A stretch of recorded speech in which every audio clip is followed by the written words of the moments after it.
அவுதுபில்லாஹிமினஷ்-ஷைத்தானிர்-ரஜீம். பிஸ்மில்லாஹிர் ரஹ்மானிர் ரஹீம். அன்பார்ந்த நேயர்களே, சாந்தியும் சமாதானமும் அனைவர் மீது உண்டாவதாக. இந்த பாலஸ்தீன மீட்பு போர் 95ஆம் நாளை அடைந்திருக்கிறது. 95 நாட்களாக அவர்கள் எப்படி சண்டையிடுகிறார்கள் என்பது நமக்கு மிகப்பெரியதொரு ஆச்சரியமாகவே இருக்கும். ஏனென்று சொன்னால் 95 நாட்களாக வெறும் மழை பெய்தாலே நம்மளால் தாங்க முடியாது. ஆனால் 95 நாட்களாக குண்டு மலைகளை பொழிந்து கொண்டு இருக்கிறார்கள். உணவை உள்ளே விடமாட்டேன் என்று சொல்லிவிட்டார்கள். கரண்ட் உங்களுக்கு கிடையாது என்று சொல்லிவிட்டார்கள். அனைத்தையும் தாண்டி நின்று சண்டையிடுகிறார்கள். அது ஒன்றும் பெரிய மர்மம் அல்ல. அவர் ஏற்கனவே இதையெல்லாம் பற்றி திட்டமிட்டு முறையாகத்தான் இதை தொடங்கி இருக்கிறார்கள் என்பதே தெரிகிறது. ஆகவே வேறு நீண்ட யுத்தத்துக்கு தயாராகிய நிலையில்தான் அவர்கள் இந்த யுத்தத்தை தொடர்ந்து நடத்துகிறார்கள் என்பது நமக்கு தெரிகிறது. நேற்று ஜெருசலம் ஆஸ்பத்திரியிலிருந்து ஒரு கணக்கை வெளியிடுகிறார்கள். 9000 இஸ்ரேலிய இராணுவ வீரர்கள் ரிசீவ்டு சைக்காலஜிக்கல் ட்ரீட்மெண்ட், அதாவது மனநலம் சம்பந்தப்பட்ட மருத்துவத்தை பெற்றார்கள். 13,000 soldiers in the regular rescue forces needed escort or medical care. 13,000 பேர் ரெகுலர் ஃபோர்ஸ், அதாவது இந்த ரிசர்விஸ்ட் இல்லாமல் சாதாரணமாக படை வீரர்கள் எந்த அளவு காயம்பட்டு இருக்கிறார்கள் என்று சொன்னால் அவர்கள் எஸ்காட்டும் மெடிக்கல் கேரும், அவர்களுக்கு துணைக்கு ஒரு ஆள் நிற்க வேண்டும். அப்படியானால் 13,000 பேர் அவர்களை அட்டன் பண்ண வேண்டும். மொத்தம் 26,000 பேர் அந்த அவர்கள் ட்ரீட்மெண்ட் எடுக்கக்கூடிய இடத்தில் இருக்க வேண்டும். அவர்களை இனிமேல் போர்க்களங்களிலே பயன்படுத்த முடியாது என்று சொல்லியிருக்கிறார்கள்.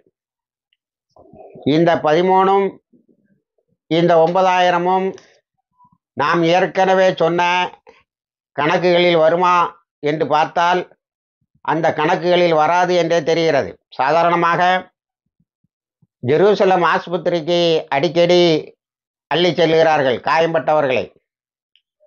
கான்யூனிஸ் பகுதியிலும் ரஃபா பகுதியிலும் துஃபா பகுதியிலும் காயம்பட்டவர்களை ஹெலிகாப்டர்கள் பிணந்தின்னும் கழுகு போல வந்து மேலே சுற்றி திரிந்து எடுத்துக்கொண்டு டெல்லவீவுக்கு வரும் என்று பார்த்தால் இல்லை, அவையெல்லாம் ஜெருசலத்திற்கு சென்றிருக்கிறது.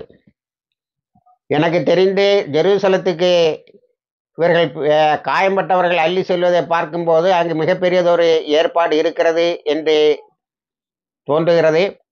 அதே நேரத்தில் டெல்லவீவையும் அதை சுற்றியுள்ள ஆஸ்பத்திரிகளும் முழுமையாக ஃபுல்லாகிவிட்டது. அங்கே இனி நோயாளிகளை சேர்ப்பதற்கான வழிவகைகள் இல்லை. ஆக ஏற்கனவே அவங்களுடைய டைரக்டர்ஸ் ஆஃப் மென்டல் ஹெல்த் சொன்ன, மனநல காப்பாளர்கள் சொன்ன அந்த 3 லட்சம் பேருக்கு உடன் இந்த 13,000 22,000 பேரையும் சேர்க்க வேண்டுமா என்று தெரியவில்லை. இவர்கள் இறந்தவர்கள் அல்ல, சைக்காலஜிக்கல் ட்ரீட்மெண்ட் எடுப்பவர்கள்.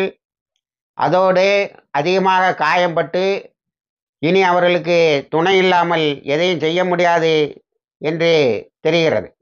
ஆக இப்போ ஜெருசலமும் அங்குள்ள ஆஸ்பத்திரிகளும் மருத்துவமனைகளும் முழுமையாகின்றன. இதில் 2,335 பேர் கண் காயம்பட்டவர்களாகவும் 298 பேர் காது கேளாதவர்களாகவும் ஆகியிருக்கிறார்கள். ஆக இவர்களெல்லாம் எங்கிருந்து வந்தார்கள் என்ற கேள்விக்கு இஸ்ரேலிய இராணுவ அதிகாரிகள் சொல்லுகிறார்கள், நாங்கள் இப்பொழுதுதான் several thousands, பல 1000 படை வீரர்களை காசா பகுதியிலிருந்து திரும்ப கொண்டு வந்தோம். இப்படி பின்வாங்குவதற்கு பேர் அங்கே 4th phase அல்லது அந்த யுத்தத்தினுடைய 4th phase அல்லது 3rd phase. அதாவது தோற்று ஓடுவதற்கு பேர் ரொம்ப எளிமையாக த அதர் நைம் என்று குறிப்பிடுகிறார்கள் எல்லா பத்திரிகைகளும். த அதர் நைம் டிஃபீட்டுக்கு, தோல்விக்கு அடுத்த பேர் 3வது கட்டம் அல்லது 4வது கட்டம். இந்த கட்டத்தை அவர்கள் கடறுகின்ற போது இத்தனை பேர் காயம்பட்டவர்களாகவும் ஊனப்பட்டவர்களாகவும் மனநிலை பாதிக்கப்பட்டவர்களாகவும் தான் வந்திருக்கிறார்கள் என்பது கண்கூடு. ஆக இது மிகப்பெரியதொரு அதிர்ச்சியை தரக்கூடிய தகவல். ஆனால் நெத்தன்யாகுவை பொறுத்த வரைக்கும் அவருக்கு இதெல்லாம் மிகப்பெரிய இழப்பீடுகளாக தெரியவில்லை. நேற்றும் முட்டாள்தனங்களை தொடர்ந்து செய்திருக்கிறார்கள். அதில் ஒன்று என்னவென்று சொன்னால், அல் புரூஜ் கேம்புக்கு உள்ளால் புகுந்து இஸ்ரேலில் உடைய கேப்டிவ்ஸ் என்று சொல்லக்கூடிய அக்டோபர்களில் அழைத்து செல்லப்பட்டவர்கள் இருக்கிறார்கள் என்று அவர்களை காப்பாற்றப் போயிருக்கிறார்கள். அத்தனை பேரையும் போராளிகள் துவம்சம் பண்ணியிருக்கிறார்கள். இன்னொரு இதில் எங்களுடைய எலைட் ஃபோர்ஸை சார்ந்த 9 அதிகாரிகளும் இன்னும் பல இராணுவத்தினரும் கொல்லப்பட்டார்கள் என்பதை இஸ்ரேலிய இராணுவத்தினரை விட்ட அறிக்கையில் தெரிகிறது. ஆக காப்பாற்ற போய் அந்த ஆட்களை கொலை செய்வதுதான் மிச்சம். இதனிடையே ஒரு 5 + 4 9 பேர் இஸ்ரேலிய இராணுவ வீரர்கள் அக்டோபர் 7 அழைத்து செல்லப்பட்டவர்கள் இறந்து போயிருக்கிறார்கள், அல்லது போராளிகள் குழுக்கள் லிக்விடேட்டட் என்று சொல்லுகிறார்கள். இவர்கள் குண்டு போடுவதில் காயம்பட்டு அவர்கள் இறந்து போய்விட்டார்கள், அந்த உடல்களை அவர்கள் பார்த்தார்கள் என்று செய்தி சொல்லுகிறார்கள். ஆக எங்கும் பிணக்குவியல், அதில் இவர்கள் எடுக்கக்கூடிய எல்லா முயற்சிகளும் மிகப்பெரிய தோல்வியிலே முடிகின்றன. 95 நாட்களுக்கு பிறகாவது நாம் ஒரு வெற்றியை பெற்றோம் என்று சொல்லலாம் என்ற அளவில்தான் ஏதாவது 1-2 அழைத்து செல்லப்பட்டவர்களை, கேப்டிவ்ஸ் அல்லது ஹாஸ்டேஜஸை மீட்டோம் என்று காட்டலாம் என்று சொன்னால், போகக்கூடிய இடங்களெல்லாம் அவர்களுடைய எலைட் என்ஜினியரிங் படை மரணத்தையே சந்திக்கிறது. இந்த பிணங்கள் எல்லாம் தான் நேற்று பிணம் பொறுக்கும் கழுகுகளைப் போல் ஹெலிகாப்டர்கள் எடுத்து சென்றன. அதே போல நேற்றும் கான்யூனிஸுக்கு புறநகர் பகுதிகளிலே நடந்த சண்டையில் நிறைய டேங்குகளை நாங்கள் அளித்தோம். மெர்வாக்கர் டேங்குகள் நமது கணக்குப்படி ஒரு 8 எண்ணம் அளிக்கப்பட்டிருக்கின்றன. அதில் இருந்த இராணுவ வீரர்களும் அளிக்கப்பட்டிருக்கிறார்கள். இது இந்த திசையோடு நிற்கவில்லை. இந்த சண்டை இதைவிட உக்கிரமாக ஒரு சண்டை நடந்து கொண்டு இருக்கிறது. அது வெஸ்ட் பேங்க் பகுதியில். எந்த அளவுக்கு என்று சொன்னால், 4 உயிரை தந்து 60 இஸ்ரேலிய இராணுவ வீரர்களை வீழ்த்தி இருக்கிறார்கள். மேற்கு கடற்கரை என்று சொல்லக்கூடிய அந்த பகுதியிலே நடந்த யுத்தத்தில் இஸ்ரேலிய இராணுவ அதிகாரி ஒருவர் சொல்லியிருக்கிறார். அவர் இஸ்ரேலிய defence force chief of staff Herzi Halevi சொல்லியிருக்கிறார், இது வெஸ்ட் பேங்கில் மேற்கு கடற்கரையில் இன்னொரு காசா பகுதி போன்ற யுத்தம் தொடங்கினால் நாம் அதை தாக்குப்பிடிக்க முடியாது என்று சொல்லிவிட்டு, இதையெல்லாம் நாம் பெஞ்சமின் நெத்தன்யாகு அவர்களிடத்திலே சொன்னால் அவர் சொல்லுகிறார், I will not stop, we will win. நான் நிறுத்த மாட்டேன் யுத்தத்தை, நாம் தான் ஜெயிப்போம் என்று சொல்லுகிறார். ஆனால் நாம் ஜெயிக்க முடியாது என்பதை இப்பொழுது அமெரிக்காவின் உளவுத்துறை நமக்கு வந்து சொல்லிவிட்டு போகிறது. அமெரிக்காவின் வெளிவிவகாரத்துறை அமைச்சர் பிளிங்கன் அங்கேதான் இருக்கிறார், இருந்துவிட்டு போயிருக்கிறார். அவர் சொல்ல செய்தி என்னவென்று சொன்னால், நாங்கள் எல்லா விதமான கணக்குகளையும் போட்டு பார்த்து விட்டோம், நீங்கள் ஜெயிப்பதற்கான வாய்ப்பு இல்லை என்று. நேற்று நாம் உங்களுக்கு ஒரு செய்தியை சொன்னோம், நெத்தன்யாகுவை கடைசா மருத்துவமனையில் இருந்து ஹெலிகாப்டர் வழியாக எங்கே எடுத்து சென்றார்கள் என்று. அதன் பிறகு அவரை பார்க்க முடியவில்லை. ஆனால் அவர் பிளிங்கனோடு கைகுலுக்கிய ஒரு காட்சியை மட்டும், அவரோடு பேசி கொண்டிருக்கின்ற ஒரு காட்சியை 2 படங்களாக காட்டுகிறார்கள். இது முன்னரே எடுத்ததா அல்லது இப்போ உள்ளதா என்பதை நான் கன்ஃபார்ம் பண்ண நாம் அதை ஊர்ஜிதம் செய்ய முடியவில்லை. ஆனாலும் அவர் ஆரோக்கியத்தோடு தான் இருப்பார் என்று தெரிகிறது. ஏனென்றால் அவருடைய மெடிக்கல் ரெக்கார்டெல்லாம் நேற்று வெளியிட்டு இருக்கிறார்கள். அவர் ஏற்கனவே பேஸ்மேக்கர் வைத்து தான் வாழ்ந்து கொண்டிருக்கிறார் என்றெல்லாம் அந்த அறிக்கை நமக்கு சொல்லுகிறது. இப்போ அமெரிக்கா தன்னுடைய பங்கில் என்ன செய்கிறது என்று சொன்னால், ஈராக், சிரியா, ஏமன் ஆகிய இடங்களுக்கெல்லாம் தன்னுடைய ஏஜெண்டுகளை அனுப்பி, குறிப்பாக ஈரானுக்கு அனுப்பி, இந்த யுத்தத்தை ஒரு முடிவுக்கு கொண்டு வாருங்கள், நாங்கள் பாலஸ்தீனர்களுக்கு தனி அந்தஸ்தை கொடுக்கக்கூடிய, தனி ஆட்சியை கொடுக்கக்கூடிய ஒரு பகுதியை நிச்சயமாக நிலைநிறுத்துவோம் என்று சொல்லுகிறார்கள். இது கூட எதற்காக பிரயத்தனப்படுகிறார்கள், எதற்காக இவ்வளவு முயற்சி எடுக்கிறார்கள் என்று சொன்னால், இஸ்ரேல் அழிந்து போகும் என்றுதான்.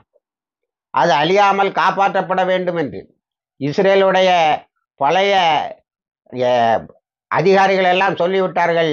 இஸ்ரேலை நாம் காப்பாற்ற வேண்டும் என்று சொன்னால் நத்தியான்ஹுவை அகற்றி ஆக வேண்டும், பாலஸ்தீனர்களோடு பேச்சுவார்த்தை நடத்தி ஆக வேண்டும் என்று. ஆக இப்பொழுது ஈரானில் இருந்து வரக்கூடிய தகவல் என்ன சொல்லுகிறது என்று சொன்னால், எங்களிடம் ஒரு அரபு தூதரை அனுப்பினார்கள். அவர் பேசுவதை பார்க்கும்போது எங்களுக்கு என்ன தெரிகிறது என்று சொன்னால், கொஞ்ச நஞ்சம் இருக்கக்கூடிய இஸ்ரேலும் அழிந்து போகுமோ என்ற அச்சத்தை அவர் வெளிப்படுத்தித்தான் அவர் எங்களுடன் பேச்சுவார்த்தைக்கு வருகிறார். இந்த யுத்தம் விரிவடைந்து விடாமல் பார்த்து கொள்ள வேண்டும் என்று எங்களை கேட்கின்றார் என்று ஈரானுடைய வெளிவிவகாரத்துறை அறிக்கை விட்டிருக்கிறது. ஆக இவர்கள் எல்லாம் சேர்ந்து ஏதர் டிப்ளமசி, ஒன்றிலேயே இராஜாங்க உறவுகளை பலப்படுத்துவது அல்லது ஆயுதங்களை அனுப்பி, இது தடை செய்யப்பட்ட ஆயுதங்களை அனுப்பி மக்களை கொன்று இஸ்ரேலை காப்பாற்றுவது என்ற அடிப்படையில் தான் இந்த பேச்சுவார்த்தைகள் எல்லாம் நடக்கின்றது. ஆனால் இதனிடையே சிரியாவும் ஈராக்கும் சேர்ந்து கோலான் ஹைட்ஸை தாக்கி இருக்கிறார்கள். 1967 யுத்தத்தில் பறிபோன அந்த கோலான் ஹைட் என்ற இடத்தை அவர்கள் பாதுகாப்பதற்கு பயங்கரமான முயற்சி எடுக்கிறார்கள் என்றே தெரிகிறது. அமெரிக்காவினோட பேஸை தொடர்ந்து அடித்து கொண்டு இருக்கிறார்கள். அமெரிக்காவும் எதிர்த்தாக்குதல் நடத்தி இருக்கிறது. ஆனால் இவர்களுடைய தாக்குதலை அவர்கள் கட்டுப்படுத்த முடியவில்லை, தாங்க முடியவில்லை. அல் கைம் அல் புகானி என்ற இடம், அல் ஒமர் ஆயில் ஃபீல்டு, டைஸ் எசா, ஹைஃபா டைஸ் எசா என்ற இடம், இவையெல்லாம் நேற்று தாக்குதலுக்கு உள்ளாக்கப்பட்டிருக்கிறது. இஸ்ரேலில் உள்ள ஹைஃபா இடத்தையும் சிரியாவினுடைய போராளிகள் குழு தாக்கி இருக்கிறது. ஆக எல்லா திசையிலும் இருந்து தாக்குதல் இவர்களை நோக்கி வந்து கொண்டு இருக்கிறது. அமெரிக்காவை விரட்டாமல் விடமாட்டோம் என்று உறுதியாக சண்டை போட்டு கொண்டு இருக்கிறார்கள். ஹவுத்தீஸை பொறுத்த வரைக்கும் நேற்று ஹவுத்தீஸிடம் பல டிரான்ஸ்போர்ட் கார்பரேஷன்ஸ், பல கடல்வழி வியாபாரத்தை செய்கின்ற கப்பல் முதலாளிகள் எல்லாம், குறிப்பாக டெய்ஸ் என்ற கப்பல் நிறுவன தலைவர்கள் எல்லாம் வந்து ஒரு ஒப்பந்தத்தை போட்டதாக சொல்லுகிறார்கள். அந்த ஒப்பந்தத்தில் அவர்கள் சொல்லியிருக்கின்ற செய்தி என்னவென்று சொன்னால், நாங்கள் இஸ்ரேலுக்கு பொருளை ஏற்றி கொண்டு போக மாட்டோம், மற்ற இடங்களுக்கு நாங்கள் பொருட்களை ஏற்றி கொண்டு செல்வதை நீங்கள் தடுக்கக்கூடாது. அப்படியானால் ரெட் சி வழியாக நாங்கள் போவோம், சுயஸ் கான்வாலையும் நாங்கள் பயன்படுத்தி கொள்வோம், ஆனால் இஸ்ரேலுக்கான எந்த பொருளும் போகாது என்று சொல்லி இருக்கிறார்கள். அப்படி ஒரு எக்ரிமெண்ட் வந்தபோது இஸ்ரேலுடைய வியாபார நிறுவனத்தவர்களும் இராணுவ அதிகாரிகளும் சொல்லி இருக்கிறார்கள், இவர்கள் எல்லாம் சேர்ந்து இப்பொழுது இஸ்ரேலை புறக்கணிக்கிறார்கள், இஸ்ரேலிய பொருட்களை புறக்கணிக்கிறார்கள் என்று சொல்லியிருக்கிறார்கள். இது ஒரு பெரிய பொருளாதார வீழ்ச்சி மட்டுமல்ல, எதிர்காலத்தில் இஸ்ரேல் என்ற நாட்டை கேள்விக்குறியாக்குவதில் இது முக்கிய பங்கு வகிக்கும் என்றும் சொல்லியிருக்கிறார்கள். ஆக ஹவுத்தீஸ் அவர்கள் ஏமன் அரசாங்கம் இல்லை, ஹவுத்தீஸோடு நிறைய நிறுவனங்கள் அவற்றினுடைய பெயர்களை பட்டியலிடவில்லை, அதை அப்படியே சொல்லுகிறார்கள், இதர நிறுவனங்களுடைய பெயர்களை நாங்கள் இப்பொழுது சொல்லவில்லை என்று. ஆக அங்கே ஒரு ஒப்பந்தம் மிக பலமாக நடந்திருக்கிறது என்பது தெரிகிறது. ஆக ஹவுத்தீஸோடைய கரம் ஓங்கி இருக்கிறது இந்த ஒப்பந்தத்தை பார்க்கும்போது. இனி இன்டர்நேஷனல் கோர்ட் ஆஃப் ஜஸ்டிஸுக்கு வந்தோம் என்று சொன்னால், அந்த இன்டர்நேஷனல் கோர்ட் ஆஃப் ஜஸ்டிஸ்லுக்கு 75 அமைப்புகள், அரபு உலகத்தில் இருக்கக்கூடிய, ஆச்சரியம் ஆனால் உண்மை, 75 அமைப்புகள் அரபு உலகத்தில் இருப்பவைகள், human rights organisations and civil society, இவர்கள் ஒன்றாக சேர்ந்த மனித உரிமை ஆர்வலர்களும் மற்ற பொதுமக்களுடைய தளங்களும் ஒரு அறிக்கையை சொல்லியிருக்கிறார்கள். அந்த அறிக்கையை தயார் செய்து, ஒரு அறிக்கையை சொல்லவில்லை, தயார் செய்து யுனைடெட் நேஷன்ஸ் ஹியூமன் ரைட்ஸ் கவுன்சிலுக்கு கையில் கொடுத்துருக்காங்க. இதை வைத்து சவுத் ஆப்பிரிக்காவினுடைய வழக்கு, அது வியாழக்கிழமை வருகிறது, அந்த வழக்கை நாம் பலப்படுத்த வேண்டும் என்று. இதில் இவ்வளவு கஷ்டங்களுக்கு இடையேயும் பாலஸ்தீனத்தில் உள்ள the Palestine resource centre for citizenship and refugee rights இன்னும் சொல்லக்கூடியவர்கள் ஒரு அறிக்கையை தயாரித்து உலகம் முழுவதுக்கும் சர்க்குலேஷனுக்கு விட்டுருக்காங்க. அதில் 833 பேர், 833 இன்டர்நேஷனல் அண்ட் அரப் இன்ஸ்டிடியூஷன்ஸ் அமைப்புகள், இன்டர்நேஷனல் அண்ட் அரப் சர்வதேச மற்றும் அரபிய நிறுவனங்கள், இதில் எல்லா அரபு நாடுகளும் சேர்ந்திருக்கிறது என்றே தெரிகிறது. எல்லா அரபு நாடுகளிலும் இருக்கக்கூடிய 833 அமைப்புகள், பல்வேறு ஹியூமன் ரைட்ஸ் சொல்லக்கூடிய அமைப்புகள். அரபு நாடுகள் மொத்தமே 59 நாடுகள் தான் இருக்கிறது. அதை இந்த அறிக்கையை மையமாக வைத்து செய்திருக்கிறார்கள். நீங்கள் கவனிக்க வேண்டும். இவ்வளவு கஷ்டங்களுக்கிடையும் இவ்வளவு நெருக்கடிக்கிடையேயும் அவர்கள் எத்தனை பேர் இறந்தார்கள் என்ற கணக்கையும், அவர்கள் எப்படி இறந்தார்கள், எவ்வளவு குழந்தைகள், எவ்வளவு பேர் காணாமல் போனார்கள், எவ்வளவு பெண்கள் என்பத அந்த அறிக்கைகள் எல்லாம் தயாரித்து சர்வதேச அமைப்புகளின் கையில் கொடுத்து United Nations Human Rights council கையில் தர வச்சு அதை சவுத் ஆப்பிரிக்கா போட்டிருக்க அந்த கேஸை பலப்படுத்தி இருக்கிறார்கள். இத்தனையும் ஒரு பக்கம் இருந்தாலும் இந்த இன்டர்நேஷனல் கோர்ட் ஆஃப் ஜஸ்டிஸ் இந்த ஹியூமன் ரைட்ஸ் ஆர்கனைசேஷன்லாம் தரக்கூடிய எடுத்து வச்சு இந்நேரம் நெத்தன்யாகுவை கைது செய்திருக்கணும். ஆனால் அது வேகமாக செயல்பட மாட்டேனுங்கிறது என்று பல்வேறு வழக்கறிஞர்களும் பிரசித்தி பெற்ற இந்த ஐசிசியில் பிராக்டிஸ் பண்ணுற ஐசிசியோடு சம்பந்தப்பட்ட வழக்கறிஞர்கள் சொல்லியிருக்கிறார்கள். ஆனால் நாங்கள் விடமாட்டோம் என்று. இதற்கு ஒரு குறுக்கு சால் ஓட்ட வேண்டும் என்பதற்காக இஸ்ரேலின் சார்பில் அக்டோபர் 7 அன்று பாலியல் வன்மை கொடுமைகள் நடந்தது, அவர்களை நீங்கள் அழைத்து விசாரிக்க வேண்டும் என்று சொல்லியிருக்கிறார்கள். நியூயார்க் டைம்ஸ் அடுக்கடுக்காக கட்டுரைகளை வெளியிட்டது. குழந்தைகளுக்கு தலையை வெட்டினார்கள், பெண்களை மானபங்கப்படுத்தினார்கள் என்று. அதன் பிறகு இஸ்ரேலில் அக்டோபர் 7 நிகழ்வுகளை ஆய்வு செய்து கொண்டிருக்கின்ற காவல்துறையும் இதர அமைப்புகளும் ஒரு அறிக்கை மூலம் தெரிவித்தன, அப்படி எதுவுமே நடக்கவில்லை என்று. ஆக அவர்களுடைய வழக்கு நிற்காது. இந்த வழக்கில் உலக நீதிமன்றம் எப்படி நடந்து கொள்ளுகிறது என்பதை நாம் பொறுத்திருந்து பார்ப்போம். அடுத்தது ஹிஸ்புல்லா பல தாக்குதலை நடத்தியிருக்கிறது. அங்கே நடந்த இஸ்ரேல் நடத்துகிற ஒவ்வொரு தாக்குதலுக்கும் எதிராக இந்த தாக்குதலுக்கு 60 மிசில் அனுப்புகிறோம், இந்த தாக்குதலுக்கு 40 மிசில் அனுப்புகிறோம் என்று தொடுத்து அனுப்பி கொண்டு இருக்கிறார்கள்.